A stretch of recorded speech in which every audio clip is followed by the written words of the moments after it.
नमस्कार दोस्तों, स्वागत है आप सभी का आपके अपने यूट्यूब चैनल अमन प्रयास सीरीज में। जैसा कि फ्रेंड्स, आज है आपका 29 अप्रैल और 29 अप्रैल को आपका आर्मी अग्निवीर का एग्जाम था, जो कि थर्ड शिफ्ट का एग्जाम समाप्त हो गया है। तो थर्ड शिफ्ट में आपके जीके के सेक्शन से और साइंस के पोर्शन से क्या क्या प्रश्न पूछे गए थे, उन सभी प्रश्नों के साथ मैं उपस्थित हो गया हूँ। तो उन सभी प्रश्नों को देखेंगे, साथ में उनसे जो इंपॉर्टेंट एक्स्ट्रा फैक्ट्स को भी देखेंगे। वीडियो पसंद आए तो वीडियो को लाइक कर दीजिएगा, चैनल पर नए हो चैनल को सब्सक्राइब कर दीजिएगा और नोटिफिकेशन कॉल पर क्लिक कर लीजिएगा। पीडीएफ के लिए टेलीग्राम चैनल को ज्वाइन कर लीजिएगा। पहला जो क्वेश्चन पूछा गया है, भोजन का अधिकार किस अनुच्छेद के तहत आता है। ठीक है, तो भोजन का अधिकार हो या जीवन जीने का अधिकार हो या रिलेशनशिप रखने का अधिकार हो, मरने का अधिकार हो, ये सभी जो अधिकार आपके हैं आपके अनुच्छेद 21 के अंतर्गत आते हैं। तो इसका राइट आंसर क्या होगा? अनुच्छेद 21 होगा। अगला है कि माई एक्सपेरिमेंट विद ट्रुथ पुस्तक के लेखक कौन है। ये जो माई एक्सपेरिमेंट विद ट्रुथ जो पुस्तक है, ये गांधी जी की आत्मकथा का नाम है। किसका नाम है? गांधी जी की आत्मकथा का। तो इसके जो लेखक हैं आपके महात्मा गांधी जी हैं। तो इसका राइट आंसर आपका महात्मा गांधी ही होगा। अगला है, यमुना की सहायक नदी कौन सी है। यमुना की सहायक नदी पूछा गया था, तो राइट आंसर आपका ऑप्शन में चंबल दिया गया था, जो कि 100% राइट आंसर था। यमुना की सहायक नदी कौन है? तो यमुना की सहायक नदी आपका चंबल ही है। वीडियो में आगे बढ़ते हैं फ्रेंड्स, से पहले बता दें दे दनादन सेल के बारे में, जो कि आपका टेक्स्ट बुक पर चल रहा है। इस सेल के दौरान अगर आप इनका पास प्रो लेते हैं तो जीत सकते हैं पास प्रो लेते हैं तो मात्र 307 रुपये में, टेक्स्ट बुक का पास लेते हैं तो मात्र 219 रुपये में। कूपन कोड एपीजी यूज़ करते हैं तो आपको 10% की जगह 12% का एक्स्ट्रा ऑफ मिलेगा। तो कूपन कोड एपीजी यूज़ करना मत भूलिएगा, लिंक आपको डिस्क्रिप्शन में दिया गया है। इस सेल का सबसे बड़ा जो खास बात है वह है कि आप प्रत्येक घंटे जीत सकते हैं आईपीएल का टिकट, जो कि अपने आप में सुनहरा मौका है। इसके साथ अगर आपका सिलेक्शन हो जाता है तो आप फुल रिफंड भी इनसे प्राप्त कर सकते हैं। टेक्स्ट बुक के ऊपर बात करें तो एसएससी का, बैंक का, रेलवे का या डिफेंस का हो या आपकी स्टेट लेवल का एग्जाम क्यों ना हो, सभी एग्जामों का मॉक टेस्ट और पीवाईक्यू यहाँ पर आपका उपलब्ध है। सभी को आप मॉक के तौर पर दे सकते हैं, सभी का पीडीएफ भी डाउनलोड कर पाते हैं। लिंक डिस्क्रिप्शन में दिया गया है, कमेंट सेक्शन में भी पिन किया हुआ रहेगा, तो आप लोग जाकर वहाँ से एक बार चेकआउट जरूर कर लीजिएगा। नेक्स्ट जो क्वेश्चन पूछा गया फ्रेंड्स, वो पूछा गया कि 2023 में G20 सम्मेलन किस देश में हुआ था। तो G20 सम्मेलन की बात करेंगे तो 2023 में आपका अपना देश भारत में हुआ था और भारत ने ही इसकी अध्यक्षता किया था। इसके अलावा G20 सम्मेलन बात करेंगे 2024 का, तो इसकी अध्यक्षता कौन करेगा? तो इसकी अध्यक्षता आपका ब्राज़ील करेगा। होगा भी कहाँ? तो ब्राज़ील में ही होगा। अगला है, गुरु अर्जुन देव जी का जन्म किस राज्य में हुआ था। गुरु अर्जुन देव की बात करेंगे तो इनका जन्म पंजाब राज्य में हुआ था। तो राइट आंसर आपका पंजाब हो जाएगा। 10 जो सिख धर्म के गुरु थे उनमें से ये आपके तीसरा गुरु थे, गुरु अर्जुन देव। ठीक है, अगला है कि रमजान महीने के अंत में कौन सा त्यौहार मनाया जाता है। रमजान महीने के अंत की जब हम लोग बात करते हैं तो रमजान महीने के अंत में जो त्यौहार मनाया जाता है उस त्यौहार का नाम है ईद उल फितर। ठीक है, तो इसका राइट आंसर आपका ईद उल फितर इसका राइट आंसर हो जाएगा। अगला है, स्वतंत्र भारत के पहले गवर्नर जनरल कौन थे।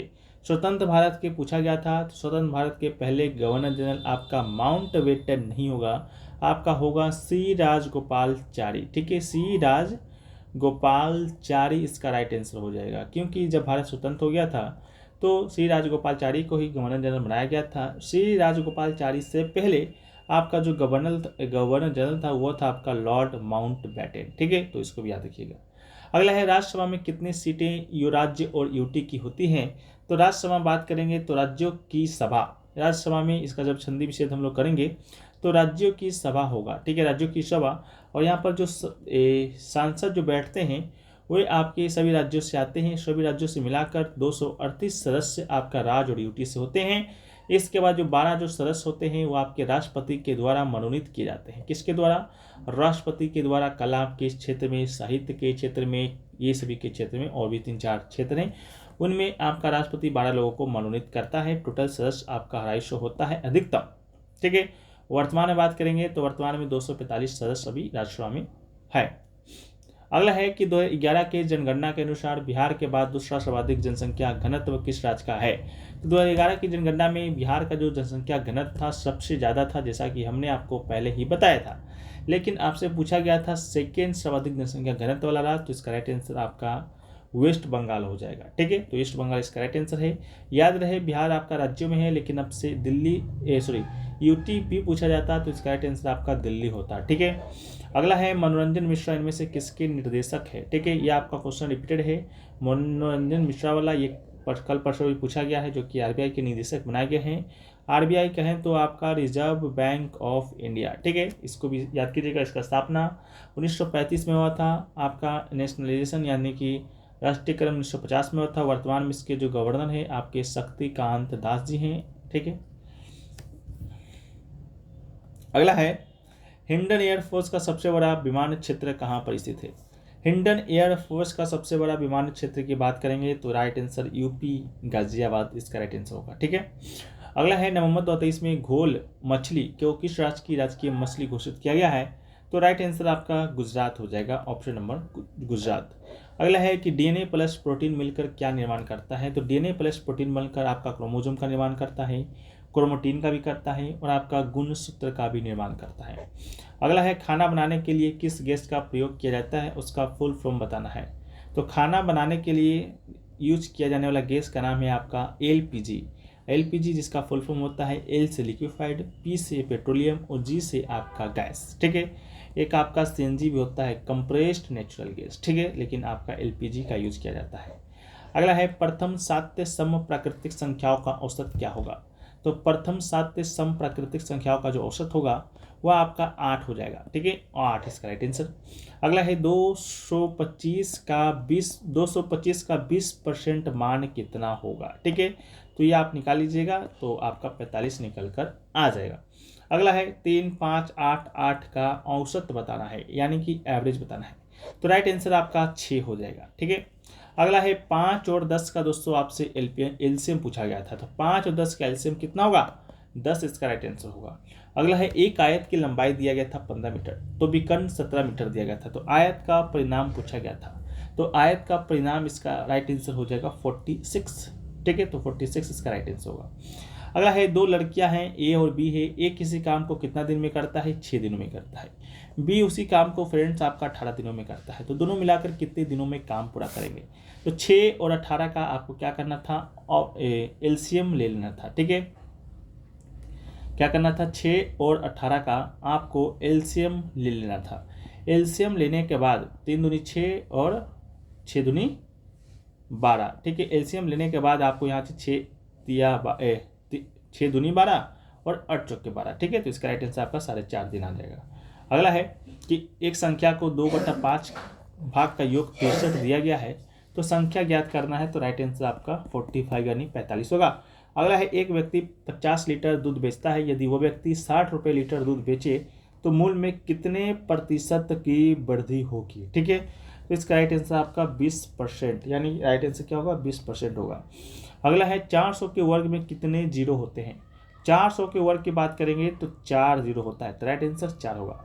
अगला है 11/1000 का दशमलव रूप क्या होगा। तो 11/1000 का दशमलव रूप आपका 0.011 होगा। अगला है मीथेन गैस के जलाने के लिए ऑक्सीजन के कितने अणु चाहिए। तो मीथेन का 1 अणु चाहिए, ऑक्सीजन का 2 अणु के साथ क्रिया करके कार्बन डाइऑक्साइड का 1 अणु और पानी के 2 अणु बनाता है। अगला है गति के प्रथम नियम को किस नाम से जाना जाता है। तो गति के प्रथम नियम को जड़त्व के नियम के नाम से जाना जाता है, तो राइट आंसर जड़त्व का नियम होगा। अगला है ओम का नियम बताना था कि ओम का नियम क्या है। तो ओम का नियम कहता है कि 2 बिंदुओं के बीच वोल्टेज या संभावित अंतर प्रतिरोध से गुजरने वाली धारा या बिजली के सीधे अनुपातिक होता है और सर्किट के प्रतिरोध के सीधे अनुपातिक होता है। ठीक है, उसे हम लोग ओम का नियम कहते हैं। अगला है 33वां राष्ट्रीय खेल का शुभंकर पूछा गया था, किस जानवर को बनाया गया है। तो 32वां का तो सावस था, 33वां का तो याद नहीं आ रहा है, आप लोग कमेंट सेक्शन में जरूर बताइएगा।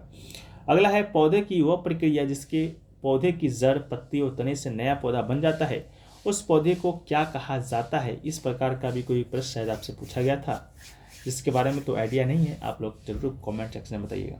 अगला है हृदय में 4 कक्षा क्यों होता है, अकॉर्डिंग टू ऑप्शन करना है। लेकिन बता दें कि इस 4 कक्षा होने के पीछे इसके साथ ही ऑक्सीजन युक्त कार्बन डाइऑक्साइड भी रक्त को हृदय में रखना होता है ताकि उसको शरीर के अन्य अंगों में भेजा जा सके। इसलिए मानव हृदय में कितने चैम्बर होते हैं, 4 कक्षा या 4 चैम्बर होते हैं। ठीक है, तो ये सभी प्रश्न आपके आज के थर्ड सेट में पूछे गए थे। आशा करते हैं वीडियो पसंद आया है। वीडियो पसंद आए तो वीडियो को लाइक करते चलिएगा, चैनल पर नए चैनल को सब्सक्राइब कर दीजिएगा और नोटिफिकेशन बेल कॉल पर क्लिक कर दीजिएगा। और याद रहे देन दनादन सेल का जो लिंक है टेक्स्ट बुक का आपको डिस्क्रिप्शन में दिया गया है, कमेंट सेक्शन में भी पिन किया हुआ है। ठीक है, मिलते हैं नेक्स्ट वीडियो में, जब तक जय हिंद।